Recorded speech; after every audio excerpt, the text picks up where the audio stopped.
అందరూ మంచిగున్నారా? ఇయాల నేను మీకొకటి నిల్వ పచ్చడ చేసి చూపిత్తా. అదేంటిదంటే మన పుదీనా. పుదీనా నిల్వ పచ్చడ. అయితే పుదీనా చలువ. తర్వాత ఆకలి పెంచుతది. మామూలుగా మనం అప్పటికప్పుడు పచ్చిమిరపకాయలు గోలిచ్చో, ఎండుమిరపకాయలేసో చేసుకుంటాం. అది అప్పటికప్పుడు పచ్చడ. 2, 3 రోజులు వారం రోజులు నిలువుండే పచ్చళ్ళవి. ఇది మనకి ఎక్కువ రోజులు నిలువుండేది. అవసరమైతే పిల్లలకు బాక్స్ కూడా మీరు పెట్టచ్చు. ఒక టైంలో వీలు కాకపోయినా పిల్లలు తింటారు. ఇడ్లీలలో తినచ్చు, దోశలో తినచ్చు. ఎటన్నా మనం పోయినప్పుడు ఇంత పట్టుకొని పోవచ్చు. ఊకే ఎప్పుడు పెట్టుకునే నిల్వ పచ్చళ్ళు ఉంటాయి కదా మనకు. టమాటా, మామిడికాయ, చింతకాయ ఇవన్నీ కాకుండా ఆకులతోని కొత్తిమీర పచ్చడైనా, పుదీనా పచ్చడైనా మంచిది. అది నేను ఎట్లా పెట్టుడు అనేది ఇలా మీకు నేను చెప్తా. చూడురి, ఒక్కొక్క ఆకు సుంచాలి, కాడలేయద్దు. మంచిగా కడిగి ఇగో ఉల్లారబెట్టిన ఫ్యాన్ కింద. మళ్ళా గలగల కావద్దు, ఇగో పదనిగ్గింది గంతే. ఫస్ట్ అయితే ఒక ఇట్లా పొతం చేసి నీళ్ళల్లో 2 సార్లు కడిగి ఉల్లారబెట్టింది అయితే మీకు చెప్తాను నేను. మళ్ళీ మనం ఇంకొకటి కూడా పాటించాలి. ఒక్క నీళ్ళ సుక్క కూడా ఉండద్దు. ఆకులు మంచిగా గలగల కావాలి. పదన ఒక్కటే ఉండద్దు ఫ్యాన్ కింద. ఇక పుదీనా పొతం చేసి కడిగి ఉల్లారబెట్టింది చెప్పిన. మరి ఎంత నేను ఇలా పచ్చడి పెడతాను అన్నది వేటు ప్రకారం చెప్తా మీకు. ఇగో ఇది 1/2 కిలో పుదీనా.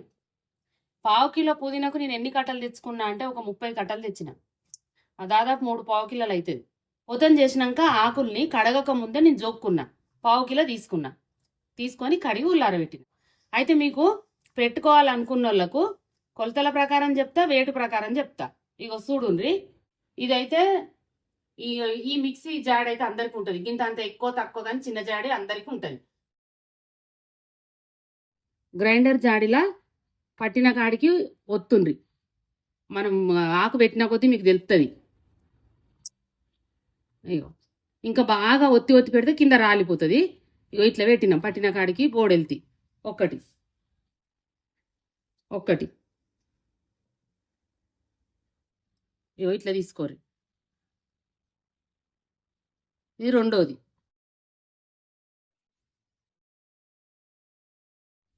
ఇక 3. ఇక గిన్నె ఆకులు మనం సగం జాడి మందము, పావు జాడి మందము, ఈ మిక్సీ జాడి మందం ఎక్కువ అయినా ఏం పర్వాలేదు. 3 అయినాయి.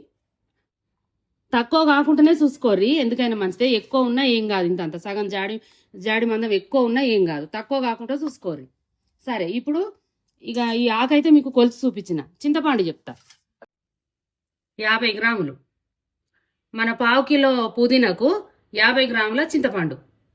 చూడుండ్రి, ఇక ఈ మనం చేసే 1/2 కిలో పచ్చడికి 2 ఎల్లిగడ్డలు, జీలకర్ర మెంతుల పొడి, కారపొడి, ఇగో మన ఆవాలు, పసుపు, ఉప్పు.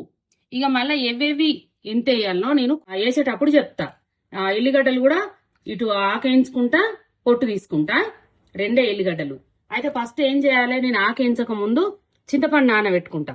ఇగో ఫస్ట్ అయితే 2 సార్లు కడకచ్చి వేడి నీళ్ళు పోసి మసిలే నీళ్ళు పోసి నానబెట్టాలి.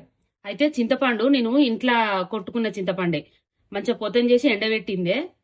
మీరు షాపులో కొనుకొచ్చుకుంటే గింజలు కానీ ఏదన్నా ఉంటుంది చూసుకోండి. అవి మసిలే నీళ్ళు. చింతపండు మునిగేంత వరకు నీళ్లు పోయింది, బాగా కూడా అద్దు, చాలు. చూడుండ్రి, ఇగో పల్లి నూనె, పల్లిదన్నా పోసుకోండి, నువ్వులదన్నా పోసుకోండి. మనం వేయించేటప్పుడు నూనె పోస్తాము, అది కొలత లేదు. మీకు తాలింపు పెట్టేటప్పుడు నేను కొలత ప్రకారం చెప్తా.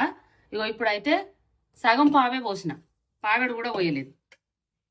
ఈ ఉన్న మొత్తం ఆకు 3 సార్లు వేయించుకోరి. సగం పావు పోసుకోండి, బాగా అవసరం లేదు మనకు. ఆకు ఎత్తన్న నూనె వేడైంది. ఉన్నకాడికి ఒక్కసారే పని ఒడవని అని వేయించితే మంచిగా ఆకు మంచిగా గోలది. మీకు మంట గురించి చెప్పాలి. సిమ్ము కన్నా ముత్త అంత ఎక్కువ పెట్టింది. ఇట్లనే ఆకంతా దగ్గరికి గోలిస్తా. తీసేటప్పుడు ఏ తీరుగా ఉండంగా తీస్తానో మీకు నేను చెప్తా. ఇక చూడుర్రి, ఇక గిట్ల అయినాక తీసుకోవాలి. ఆకంతా అల్లిపోయింది, మాడ కొట్టద్దు, అట్లా అని తెల్లగా ఉంచద్దు. కలరు మారుతుంది, దగ్గరకు వస్తుంది ఆకంతా. మిడిల్ కన్నా తక్కువ పెట్టిన అని చెప్పినా కదా మీకు మంట. ఆ మంట మీద వేయించితే 10 నిమిషాలు పడుతుంది.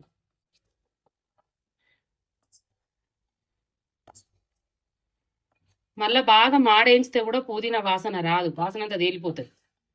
ఇక గీ తిరిగానే వేయించుకోవాలి. మీకు మొత్తం ఆకంతా వేయించినాక చూపెడతా మళ్ళా. చూడండి ఏంచుడైంది. ఒక్కొక్క వాయి 10 నిమిషాలు పట్టింది. ఇక ఇప్పుడు చింతపండు విసికి పొయ్యి మీద పెడతా. ఏ తిరిగా విసుకాలి అన్నది మీకు చెప్తా. పలసగానా చిక్కగానా ఎట్లా ఉండాలన్నది చూపెడతా. ఎట్లయినా పొయ్యి మీద పెట్టి ఇనుకుడే కదా అని బాగా నీళ్లు పోయొద్దు. పోసే తిరగానే పోసుకోవాలి. ఇట్లా విసుక్కోవాలి. మనకు ఉడికి కొంచెం దగ్గరకు వస్తుంది. ఇప్పుడు నేను పొయ్యి మీద పెట్టేది మీకు చూపిస్తా. మనము పుదీనా వేయించిన ముగ్గుట్లనే మళ్ళీ ఈ చింతపండు రసము ఉడికియాలి. ఒక సగం పావు నూనె పోస్తాన్నా. అయితే ఇప్పుడు చింతపండు రసం పోసినాక ఇంట్లోనే ఉప్పు వేయాలి. ఉప్పు ఎంత ఎత్తాను అన్నది మీకు జోకి చూపిస్తా. చూడండి 50 గ్రాములు ఉప్పు. మరి డబ్బా తీరుగా ఎట్లున్నది అన్నది చెప్తా. కింది నుంచి నంబర్ ఉంటుంది కదా 40 నంబరు మీదికి ఉన్నది కొద్దిగా అట్లా పోసుకోండి. ఇక ఉప్పు ఇప్పుడు చింతపండు పులుసులనే పోసిన. ఇప్పుడు ఈ పులుసులో పోస్తేనే ఉప్పు మంచిగా కరుగుతుంది. కొద్దిగా పసుపు ఎత్తా. ఇక చూడు మిడిల్ మంట కన్నా చాలా తక్కువనే పెట్టుర్రి. సరే మీకు అయినాక చెప్తా. ఇక ఇట్లా అయింది.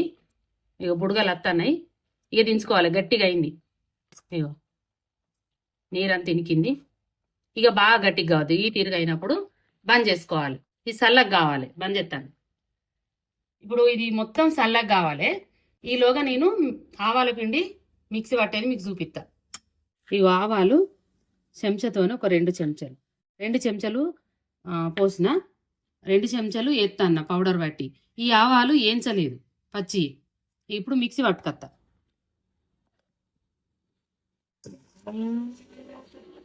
చూడండి గిట్ల పొడి చేసుకోవాలి మెత్తగా. ఇక జీలకర్ర మెంతుల పొడి నా దగ్గర రెడీగానే ఉన్నది. వేసేటప్పుడు మీకు చెప్తా. ఒకవేళ మీ దగ్గర రెడీగా లేకపోతే ఒక జీలకర్ర చెంచాడు మెంతులో చెంచాడు తీసుకొని వేయించుకోండి. వేయించుకున్నాక ఎంత వేయాలన్నది నేను వేసేటప్పుడు చూపిస్తా. మీరు అంతా వేసుకోరు. ఇక ఇప్పుడు ఆవపొడి పట్టినాక ఎల్లిపాయలు పట్టుకత్తా. ఈ 2 గడ్డలు మొత్తం పట్టుకత్తా. కచ్చపచ్చ పట్టుకత్తా. ఇక చూడండి కచ్చపచ్చ పట్టుకొచ్చిన. ఇక ఇదే జాడిలా పుదీనా పట్టుకత్తా. 2 వాయిలు అవుతుంది. చింతపండు రసం చల్లగైంది. ఇక దీంట్లోనే ఇక నేను పట్టుకొచ్చిన పుదీనా ఇట్లా పట్టుకోండి. చింతపండు గుజ్జు చల్లగైంది. దీంట్లోనే మనం పట్టుకొచ్చిన పుదీనా పేస్ట్ వేయాలి. ఇంకో వాయి అవుతుంది పట్టుకత్తా. ఇక ఇట్లనే పట్టుకొచ్చుకోరు. బాగా మైదాకు పేస్ట్ లెక్క పట్టద్దు. ఈ తీరుగా పట్టుకోవాలి. ఇప్పుడు ఇక నూనె కాగబెడతా. ఎంత నూనె పోస్తాను అన్నది మీకు నేను చెప్తా. ఒక గ్లాసుడు పోస్తాన్నా. ఇది పల్లి నూనె. ఇది వేటు ప్రకారం ఎంత అవుతుంది అంటే 100 గ్రాములు. మనం అప్పుడు వేయించినాం కదా పులుసులో ఇంత పోసినాము వేయించినాము. ఇక అదంతా లెక్కలేదు. మీరు గింత పోసుకోర్రి. 1/2 కిలో పుదీనాకు ఒక 100 గ్రాముల నూనె. ఇక ఇప్పుడు నూనె పొయ్యి మీద పెట్టినా కదా సిమ్కు పెట్టినా. ఇక నూనె ఆగేంత సేపట్ల ఇప్పుడు ఇలా ఈ పొడి ఇవన్నీ కలుపుకుందాం. మెంతి పొడి ఆవ పొడి ఇక మీకు చూపించిన ఆవాల పొడి మొత్తం కలుపుతాన్నా. ఇగో నేను ఇక పట్టుకొచ్చిన ఎల్లిపాయలు 2 ఎల్లిపాయలది సగం ఎత్తాన్నా. సగం తాలింపులు ఎత్తా. ఇక జీలకర్ర మెంతుల పొడి నేను ఏంచి పొడి చేసుకొని పెట్టుకున్నా. జీలకర్ర మెంతులు ఇక 1 చెంచాడు. కారం ఎంత వేయాలన్నది మీకు నేను చెప్తా. కారం ఎంత తీసుకోవాలంటే 100 గ్రాములు. ఇక చూడండి 100 గ్రాములు. ఇక ఇప్పుడు మీకు డబ్బాతో కొలిచి చూపిస్తా. డబ్బాను కిందికి కొట్టద్దు. చెంచాతోని ఒత్తద్దు. ఇక ఇట్లా పోసిన ఒక్కటి మళ్ళీ ఎంత అవుతుందో చూపెడతా. ఒక డబ్బా మీద ఎంత అయితే గంత. చెంచాతో ఒత్తుతలేను. ఇట్లా కొట్టి చూపిస్తాను బండ మీద ఎంత అయిందంటే 40 నంబరు కాడికి ముత్తంత మీదుకున్నది. మీరు 40 కాడికి తీసుకున్నా ఏం కాదు. ముత్తంత అటో ఇటో ఇంకా ముత్తంత ఎక్కువ అయినా ఏం కాదు. ఇలా పోతాను. ఇప్పుడు కలగలుపుతా. ఇక ఇప్పుడు మనం వేసిన పొల్లన్నీ కలగలుపుతాన్నా. చింతపండు రసంలో ఇవన్నీ మంచిగా కలవాలి. మీ పచ్చడి మీరు తింటే వదలరు. అంత మంచిగా ఉంటుంది పచ్చడి. తాలింపు చూపిస్తా. గిన్నె ఆవాలు అందాక కొద్దిగా వేస్తాను. 2 సార్లు కొన్ని వేసిన. ఇగో జీలకర్ర, ఇన్ని మెంతులు, ఇగో ఎండు మిరపకాయలు ఒక 6-7 గాల నుంచిన. ఇక బంద్ చేస్తాన్న తాలింపు. చెంచాన్నర ధనియాలు. ఇప్పుడు దించుతాన్నా. దించినాక ఎల్లిపాయల పేస్ట్ వేస్తా. ఇక ధనియాలు మంచిగానే గోల్ని. ఇప్పుడు ఎల్లిపాయల ముద్ద వేస్తాను. ఎప్పుడైనా ఎల్లిపాయల ముద్ద వేసేటప్పుడు పొయ్యి మీద పెట్టి వేయకుండా దించేసుకోవాలి, పొంగుతుంది. ఎల్లిపాయల ముద్ద వేసినాక ఇంగు వేస్తాన్న. అయ్యో సగం చెంచా కన్నా తక్కువ. ఇక చూసారు కదా, తాలింపులో వేసేటి గింతే. నూనె చల్లగా అయినాక పచ్చళ్ళ కలిపేటప్పుడు మీకు చూపిస్తా. ఇగో చూడు మొత్తం చల్లగా అయింది. ఇగో చల్లగా అయింది, పచ్చళ్ళ కలుపుతాను. ఇప్పుడు నేను వేసిన కొత్తిమీరలు తింటా అంటే పళ్ళ కిందికి పడితే మంచిగా ఉంటాయి. పుదీనాతోని కలుపుకొని, పుదీనా పచ్చడితో కలుపుకొని తింటాం కదా, నవ్వుతా అంటే పళ్ళ కింద పడితే మంచిగా ఉంటాయి. మెంతి గింజలైనా, మన ఇప్పుడు ధనియాలైనా. అయితే నేను కొత్తిమీరలు అని అంటాను కదా, కొత్తిమీరలన్నా ధనియాలన్నా ఒకటే. చిన్నప్పటి సంది నాకు ఎక్కువ కొత్తిమీరలు అని అలవాటు. మా అమ్మగారు కొత్తిమీర, పాలకూర, తోటకూర అలికేది. అలికేది కాబట్టి నాకు అట్లనే పోతుంది ఎక్కువ. అయితే మీకు ఇప్పుడు చూస్తా అంటే ఎట్లా కనబడుతుంది అంటే గట్టిగా ఉంది కదా, సరిపోతుంది ఈ నూనె. మీకు ఇంకెక్కువ కావాలనుకుంటే ఇంకొక సగం గిలాసుడు ఎక్కువ పోసుకోరు. నేనైతే ఎప్పుడు పోసినట్టు పోసి మీకు చూపించిన. ఇయ్యల్లటి కన్నా ఇవాళ మనం పచ్చడి తయారు చేసి పెడతాను కదా, వారం రోజుల వరకు ఇంకా మంచిగా ఉంటుంది పచ్చడి. పుదీనా పచ్చడి రెడీ అయింది. ఈ ధనియాలు కూడా మీ ఇష్టం, వేసుకుంటే వేసుకోరు, లేకపోతే లేదు. నేను వేసుకుంటున్నా కాబట్టి మీకు చెప్పిన, అది మీ ఇష్టం. తిని చూపిస్తాం మీకు. ఇక నేను అన్నం తిని చెప్తా పచ్చడి ఎట్లున్నది అన్నది.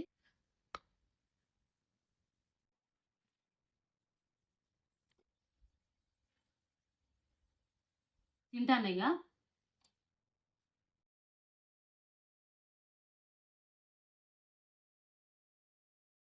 నేను ఎట్లనైతే మీకు చెప్పుకుంటా పచ్చడి చేసిందో ఆ తీరుగానే కుదిరింది. మంచిగా ఉన్నది, సూపర్. పళ్ళు కింద మన ధనియాలు పడితే ఎంత కమ్మగా ఉన్నది. మెంతి గింజ ఏం వంకలేదు. పచ్చడకు సూపర్ అంటే సూపర్ ఉన్నది. పచ్చడ వీడియో చూసి మీరు పెట్టుకున్నాడే ఆలస్యం. ఇక మీరే చెప్తారు చూడు. ఇంకా నేను చేసిన ఈ పుదీనా పచ్చడ బయట పెడితే 2-3 నెలలు ఉంటుంది, ఫ్రిడ్జ్లో పెడితే 6 నెలలు ఉంటుంది. నేను గ్యారంటీ. ఇట్లా మనం తడి చేయి తాగనియద్దు. మన నీళ్ళ పదన చేసేటప్పుడు అటు ఇటు నీళ్ళు వాడద్దు. ఇంకొకటి, బాటిల్ మంచిగా నీట్గా ఎండబెట్టుకొని, లేకపోతే ఫ్యాన్ కాడుకో తడి లేకుండా చూసి స్టోరేజ్ చేసుకోండి. గంతే. దీనికి నియమము ఎట్లా పెట్టినా ఉంటుంది. దీన్ని ఏదో మన పూజ రూమ్లో పెట్టుకోవాలన్నది ఏం లేదు, ఎప్పుడంటే అప్పుడు చేసుకోవచ్చు పొడిసినా కొద్ది. సరే మరి నేను పెట్టిన పుదీనా పచ్చడ మీకు నచ్చినట్టయితే చేసుకొని తినుండ్రి. ఎట్లా వచ్చింది అన్నది కామెంట్ చేయండి, లైక్ చేయండి, సబ్స్క్రైబ్ చేయండి, తోటి వారికి నేర్పించండి.